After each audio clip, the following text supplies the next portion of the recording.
Para retomar, ¿cierto?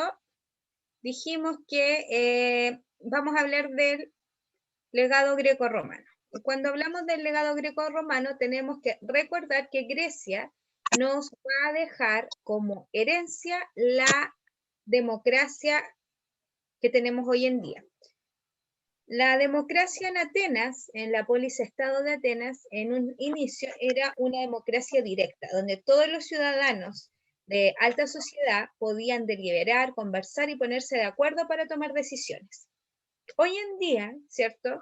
19 millones de personas no se pueden colocar de acuerdo para tomar decisiones, pero sí pueden ir a votar y pueden escoger a sus representantes que van a tomar las decisiones por ellos, ¿cierto? Estamos hablando de una democracia representativa y participativa.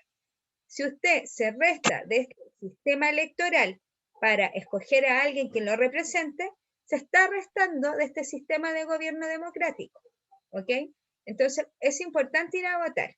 Imagínense que antiguamente en nuestro país, hacia 1833, solamente votaban las personas que tenían dinero, que tenían entre 21 años y 25, serán 21 años serán casados y 25, ¿cierto? Serán solteros, y solamente los hombres que supieran leer y escribir. Era un voto censitario porque tenía ciertos requisitos, ¿ya? Hoy en día tenemos, podemos ejercer, todo el mundo puede ejercer el voto, ¿cierto? Porque hoy en día es un voto universal. Puede votar una persona ciega, cualquier persona que no sepa leer ni escribir, todas las personas pueden votar.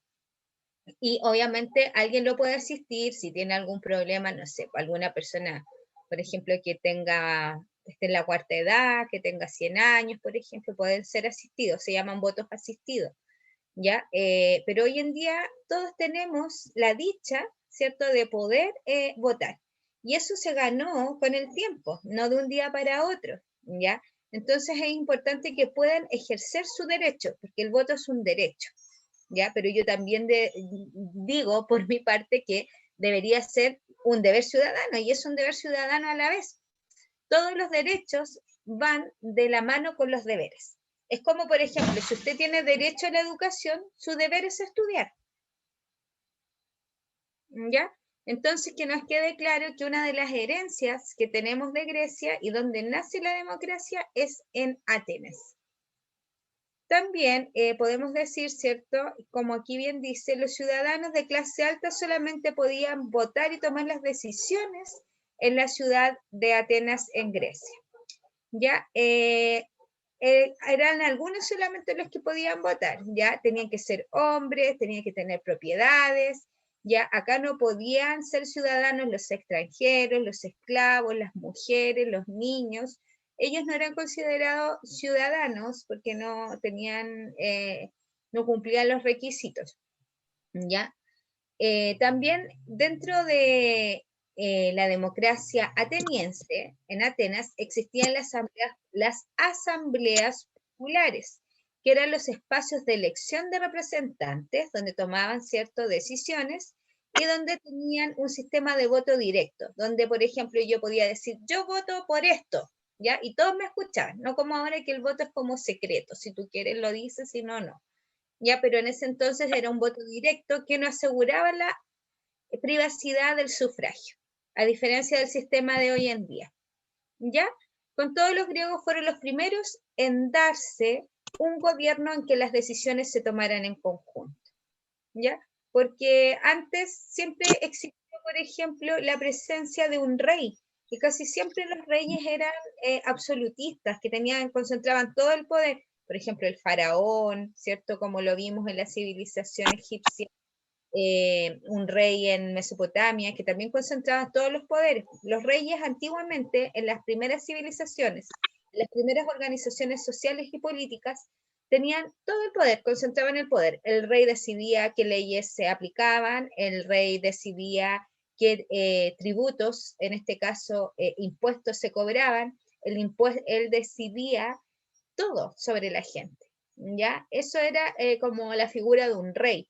En Grecia también hubo un rey, también hubo un monarca, pero se quedó atrás y se instala este sistema democrático. Y en Grecia fue en el primer lugar donde se toman las decisiones en conjunto, entre todos, ¿ya? Ese fue un gran legado para el mundo entero, que hasta hoy en día, ¿cierto? El mundo goza de la democracia, de tomar decisiones, ¿cierto? Entre todos. Y ojo, que el pueblo, ¿cierto? Tiene como, en el pueblo se recae la soberanía. ¿Qué quiere decir eso? Si el pueblo no quiere, no se hace. Y recordad que somos nosotros quienes escogemos a nuestros representantes, ¿ya? Si el pueblo quería una nueva constitución, se hace una nueva constitución. Lo que pasa es que si nosotros nos sabemos organizar bien, ¿cierto?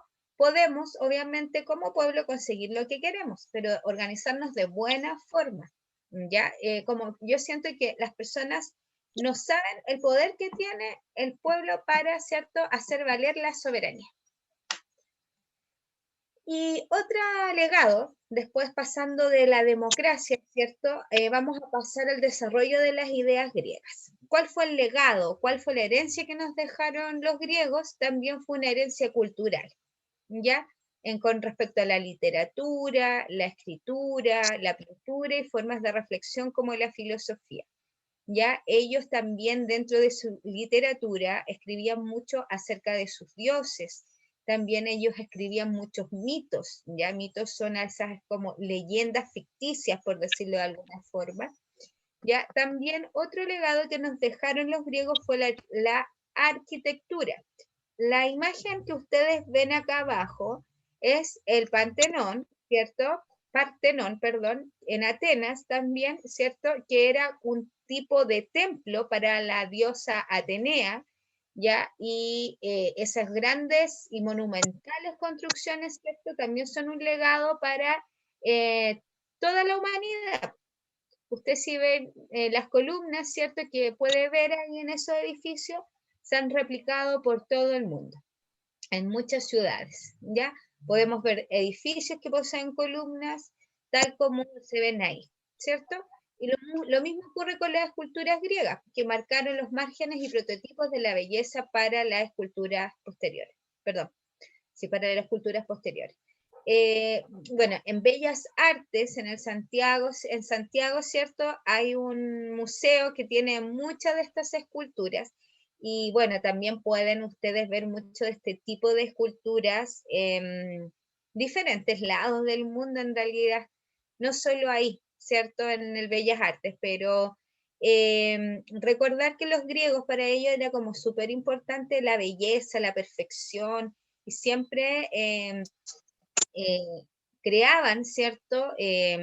Esculturas humanas perfectas y casi siempre también las asimilaban con algún animal, ¿ya? Hacían como mitad hombre, mitad animal, que era también parte de la mitología y la literatura que ellos escribían. Incluso hasta hoy en día hay ciertos como dibujos animados bueno, cuentos, leyendas, ¿cierto? Que están basados en los dioses griegos, por ejemplo. ¿Ya? Otro legado que nos dejaron, otra herencia que nos dejaron los griegos fueron los Juegos Olímpicos. Hablamos hace unas clases atrás que los Juegos Olímpicos eran en honor a los dioses. Y cuando ganaban los Juegos Olímpicos, ¿cierto? La persona que lo ganaba era premiado con una corona de olivos. Ya se daba mucho el olivo en Grecia. Y no ganaban dinero ni medallas, pero esta corona era como lo máximo, porque esta corona era como entregada prácticamente por los dioses del Olimpo. ¿Ya? Los Juegos Olímpicos eran tan importantes para los griegos que ellos podían estar en guerra entre ellos, pero si eran los Juegos Olímpicos, paraban la guerra, hacían los Juegos Olímpicos y después seguían la guerra. ¿Ya? Eran como muy respetados, ¿ya? En estas fiestas adoraban a los dioses, ¿cierto? Y este evento que era para los ciudadanos, ¿cierto? Se preparaban físicamente también los ciudadanos para poder ejercer estos Juegos Olímpicos que hasta el día de hoy se mantienen, ¿ya? Algunas de las pruebas que se realizaban era el lanzamiento de la jabalina, ¿cierto? Y el salto largo, las cuales eran premiadas con esta corona de laureles, perdón, yo dije olivo, laureles, ¿ya? Que hay mucho olivo también allá en Grecia, como que se caracterizaba por ese cultivo. También dentro de las actividades económicas que tenían los griegos, ¿cierto? Era bastante el comercio, la pesca también, por estar insertos dentro del mar Mediterráneo en esta península balcánica. Y también tenían mucho territorio insular, muchas islas.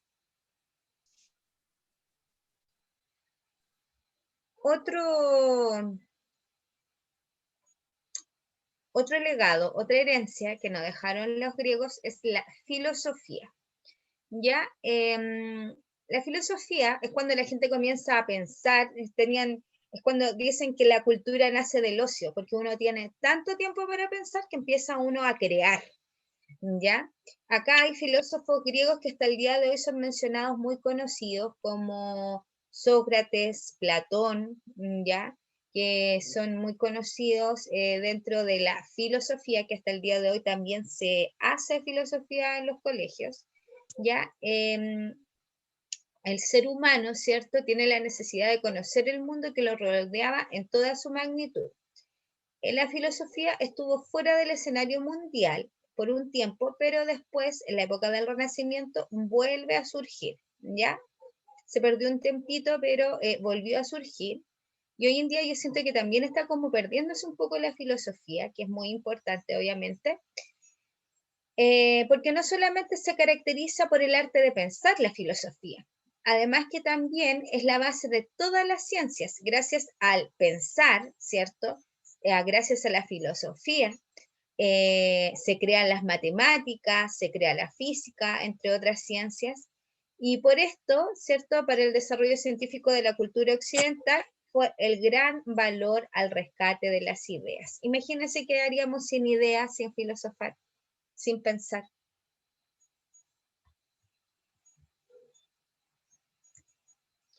El teatro también es un legado de los griegos, ¿ya?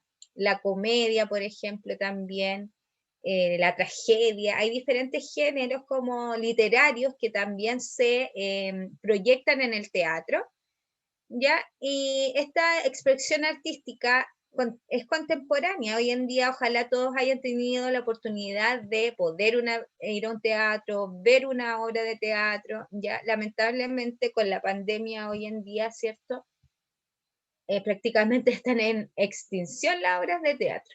Pero el teatro en sí, como lo podemos apreciar acá en la fotografía, ¿cierto? La estructura del teatro hasta el día de hoy se mantiene. Ya esta estructura de teatro, ¿ya? Surge en la antigua Grecia como una manifestación religiosa, donde no solo se representa la vida cotidiana de los griegos, sino que también en el teatro los griegos representaban la vida cotidiana, pero de los dioses, ¿ya? Eso hacían dentro del teatro. En el Renacimiento se vuelve a difundir, al igual que la filosofía, que el Renacimiento es una etapa que viene más adelante, se vuelve como a resurgir con más fuerza lo que es el teatro, ¿ya? Actualmente podemos ver que la tragedia y la comedia son elementos claves del teatro griego, son la base del teatro contemporáneo, ¿ya? Aunque tienen algunas modificaciones, obviamente no es el mismo, ¿cierto? Pero se mantienen la estructura del teatro de Grecia hoy en día. Se mantiene, por ejemplo, el escenario, la utilización de vestimenta, la caracterización para personificar situaciones, etc. ¿Ya? Entonces, otro tipo de legado o herencia que nos dejan los griegos, ¿cierto? Es el teatro. ¿Y por qué se habla de la cultura greco-romana acá? Porque después los griegos se van a fusionar con los romanos, ¿ya? Por eso se habla de la cultura greco-romana, porque los romanos van a adoptar muchas cosas de Grecia. Roma se va a convertir en un gran imperio, va a adquirir muchos aspectos culturales, tanto de Grecia y de otros pueblos, ¿ya? Por eso se habla de la cultura greco-romana.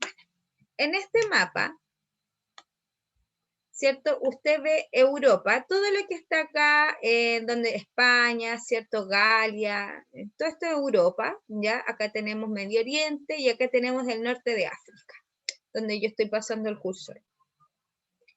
Donde yo estoy pasando el cursor, donde dice Macedonia, más abajito dice Grecia, ¿ya? Acá se va a desarrollar la cultura griega, ¿ya? Y hacia el este, ¿cierto? Tenemos una península que tiene forma de bota. Esta península que tiene forma de bota es la península itálica, donde se va a desarrollar la civilización romana. Acá, ¿cierto? Italia tiene como capital Roma. ¿Ve? Y cuando Roma empieza a desarrollarse, ¿cierto? También empieza a desarrollarse como una monarquía políticamente. ¿Qué quiere decir eso? Que estaban, ¿cierto? Bajo el poder o bajo las órdenes de un monarca, de un rey. Después, la situación política de este Roma va a avanzar y esta monarquía se va a convertir en una república. Y posteriormente esta república, que se empieza a expandir, se va a convertir en un imperio. Todo lo que ustedes ven acá de naranjo, ¿cierto? Es el imperio romano. Roma, este puntito que está acá, logró conquistar todo lo que está de naranjo, todo, norte de África, Medio Oriente, Grecia, España, todo. Por eso se habla de una civilización greco-romana. ¿Ya? Ahora yo los quiero invitar a ver un video, ¿ya? De Roma, para después obviamente volver al PPT y poder ver, comentar también. Si no alcanzamos, terminamos con Roma la próxima semana, ¿ok? A ver, son 32. Mejor vemos el PPT, la próxima clase vemos el video, porque el video dura 15 minutos y no vamos a alcanzar. Ya, voy a volver a compartir pantalla.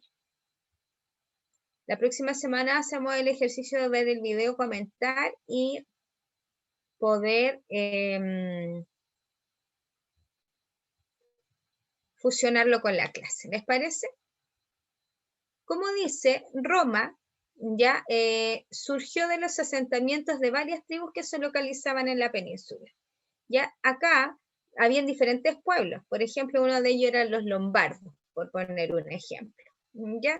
Eran tribus que se localizaban acá en la península itálica, como latinos, sabinos, etruscos, lombardos, ¿ya? Incorporando varios elementos de diferentes culturas.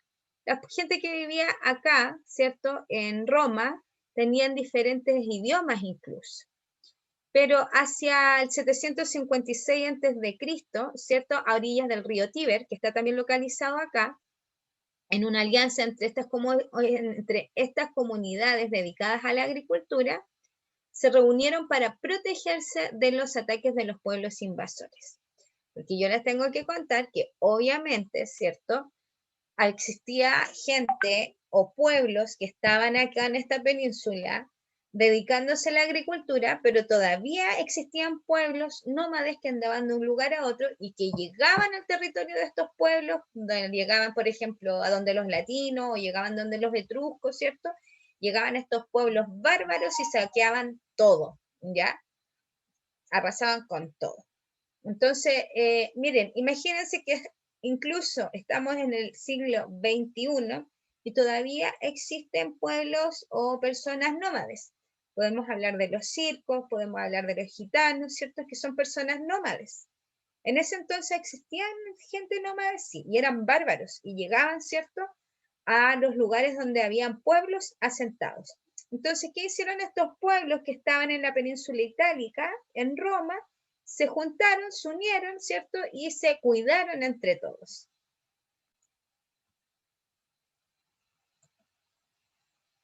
Al igual que Grecia, Roma experimentó diferentes formas de organización política. Esto estaba acompañado por una continua expansión territorial originada inicialmente por la necesidad de contar con recursos naturales, ¿ya? Lo que ven ustedes de aquí amarillo, ¿ya? Es el inicio de la civilización romana, en el 264 a.C. Así estaba compuesta, ¿ya? Y estos romanos se empezaron a extender, ¿cierto? Porque necesitaban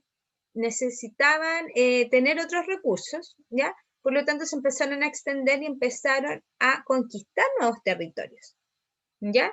Por ejemplo, ya del 264 al 201 a.C. empezaron a conquistar todos estos territorios que ya están como rosaditos. Y después, avanzando el tiempo, ¿cierto?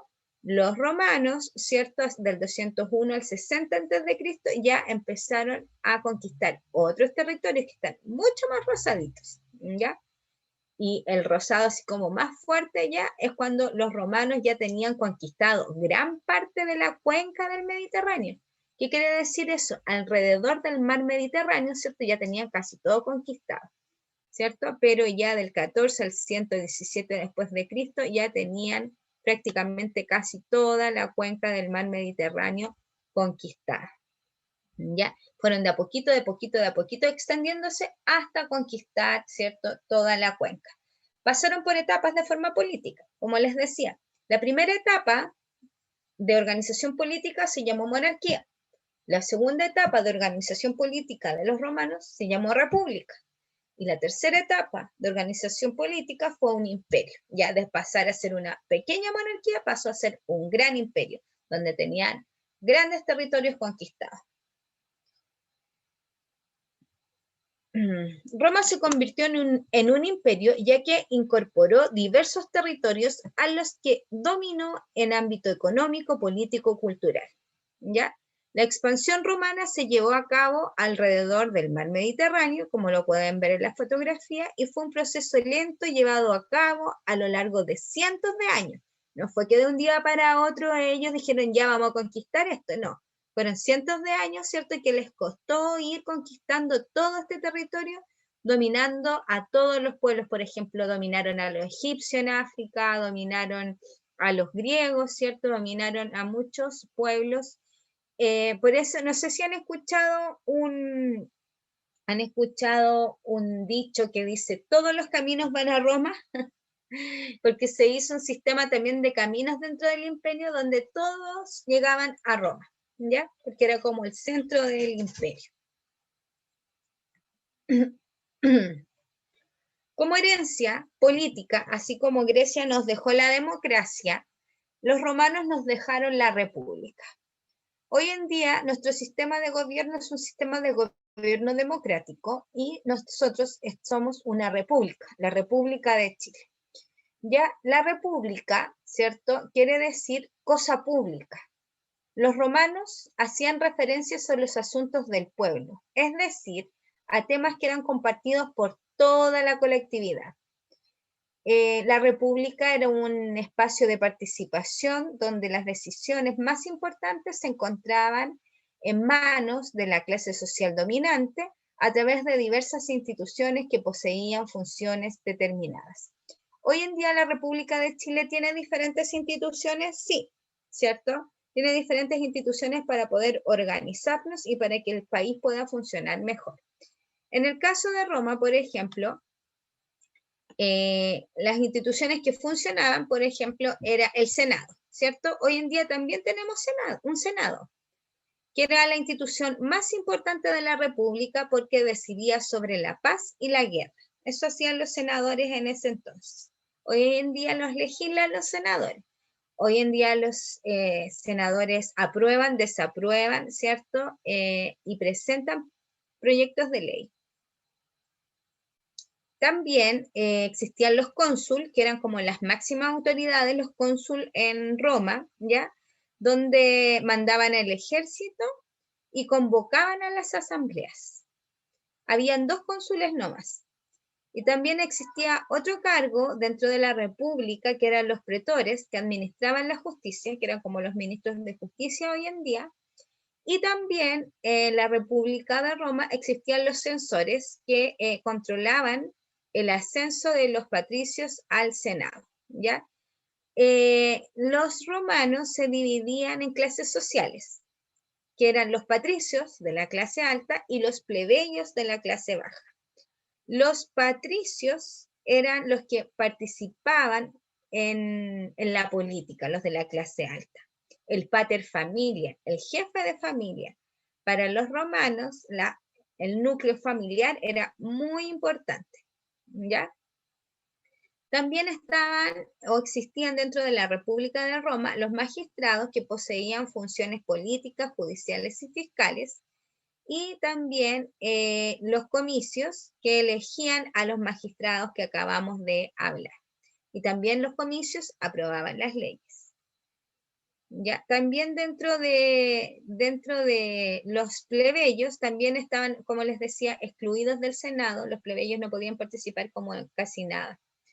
¿Ya? Y había sí una persona que era el tribuno de la plebe, que era quien defendía los derechos de la plebe, pero era como, tenía muy poca representatividad dentro de la república. Ya, entonces, ¿qué quiero decir yo? Que la cosa pública, la república se va a replicar hasta hoy en día, pero va a tener otro tipo de instituciones, o instituciones parecidas como el Senado. No sé si me pueden soplar cuánto tiempo queda. No, estoy como un poco perdida con el tiempo. 19 minutos. ¿Qué hora es? 7:41. Ya. También dijimos que alguna de estas instituciones, ¿cierto? Como dijimos, era el consulado, que estaba constituido por 2 cónsules, que eran los magistrados que tenían mucho poder, tenían poder civil y poder militar. Estaba el Senado, ¿cierto? Que era una de las instituciones más importantes, y que el Senado estaba constituido por 300 patricios vitalicios. ¿Qué quiere decir? Que estaban para siempre ahí esos 300 senadores y que eran patricios de la clase alta y dirigían la política externa. Y también estaban los pretores encargados de la administración de la justicia, que eran como los jueces hoy en día, los cuestores, que recaudaban los impuestos, que era como servicio puesto interno de hoy en día los cuestores, y los censores encargados del censo, ¿ya? Eso lo hace el INE, el Instituto Nacional de Estadística, está encargado del censo. El edil, que era el encargado del aseo y ornato, que podría ser como un alcalde, ¿cierto? Y la Asamblea Popular, que poseía atribuciones electorales. Y también existía un dictador. ¿Habían dictadores en la República? Sí, era raro, pero eran en caso de guerra solamente y duraban 6 meses, ¿ya? En tiempo de guerra se nombraba un dictador, alguien que tuviera ese poder. Y por otro lado, ¿cierto? Tenemos a la República Romana, ¿cierto? Que también se dividió los poderes que se concentraban en el monarca, ¿ya? Otra importante herencia romana corresponde a las instituciones más poderosas dentro del gobierno, como el Senado, como lo habíamos mencionado anteriormente, ¿cierto? A diferencia de hoy, los integrantes del Senado romano no eran elegidos. Hoy sí se escogen a los senadores y a los diputados. Diputados hoy en día hay como 120 y, si no me equivoco, senadores 40 y tantos. No me acuerdo cuántas son las circunscripciones. ¿Ya? Pero en ese entonces eran 300 miembros, ¿ya? Y recordar que eran solamente los paterfamilia, patricios, hombres de familia, jefes de hogar, quienes participaban de este Senado, mientras que las mujeres no tenían ninguna participación en ninguna institución romana, y menos en el Senado. Y también los romanos, aparte del Senado, aparte de la República, nos heredan el idioma, ¿cierto?, que proviene del latín. Y también nos van a heredar el cristianismo y el Código Civil. ¿Ya? El Código Civil que tenemos hoy en día se basa en el Código Civil que se creó en Roma, que regula el derecho en nuestro país, ¿cierto? Y también nos van a heredar lo que es el cristianismo. ¿Ya? Al principio, el emperador, recordemos que Roma se divide en 3 etapas: monarquía, república, imperio. Y cuando estaban en la última etapa, que es el imperio, donde estaba un emperador a cargo del imperio, ¿cierto? Este emperador prácticamente también era un César, era un dios. Todos los emperadores eran César, era como un cargo. ¿Ya? Y ellos no estaban de acuerdo con el cristianismo, no estaban de acuerdo con que haya nacido Cristo y que esta persona dijese que era hijo de Dios, porque ellos eran la máxima autoridad. No sé si ustedes han visto en las películas de la Semana Santa, ¿cierto? donde se ve que los romanos persiguen a los cristianos, es por esto, porque el emperador no permite, ¿cierto?, de que exista otra persona, ¿cierto?, que venga a disputar prácticamente el poder religioso o político con él, ¿ya? Entonces, ¿qué pasa? Este emperador, ¿cierto?, manda a perseguir a los cristianos, pero después se dan cuenta que el cristianismo es tan fuerte que dicen, ya, es como, si no puedes contra ellos, únete. El Imperio Romano, después de perseguir a los cristianos, hace oficial la religión cristiana, ¿cierto?, al Imperio Romano. Dicen ya, la religión oficial del Imperio Romano va a ser el cristianismo. ¿Por qué? Porque no se la pudieron, no pudieron como extinguir o perseguir a todos los cristianos, era como más fuerte, más poderoso que el mismo imperio, por lo tanto pasa a ser, cierta parte de, el cristianismo pasa a ser la religión oficial del imperio.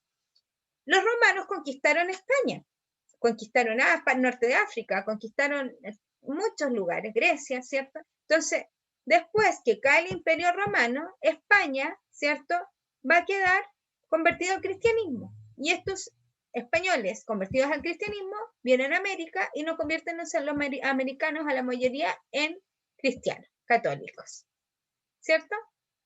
Que el cristianismo llegó a ser una de las religiones con más personas, ¿cierto?, en el mundo en algún minuto. Ya, hoy en día estamos también en otra situación, ¿no? ¿Ya? Pero bueno, eso les quería contar, ¿cierto?, acerca de Roma, el legado greco-romano, ¿ya? Así es que nos estamos viendo la próxima semana. Voy a dar un recreo porque ahí tengo que comenzar ahora en 10 minutos más con la otra clase. Así es que espero hayan entendido, que les vaya bien y se cuidan. No sé si hay alguna duda, consulta o sugerencia. ¿No? Ya. Entonces, que no se les olvide que el Código Civil, que el latín, que el cristianismo, ¿cierto?, vienen del Senado, que todas esas cosas que tenemos en la actualidad vienen de Roma, y que de Grecia viene, ¿cierto?, la democracia, literatura, la mitología, que también es un legado que nos dejaron los griegos. ¿Ya? Que estén súper... A ver, ¿alguien quiere hablar? La señora Mariana. En el libro sí, sale todo eso en el libro. Le leo los labios porque no se le escucha. No le escuchamos. ¿Ya? Así que estén súper bien y nos vemos. Cuídense. Chao. Chao, profe. Chao, profe. Chao, chao.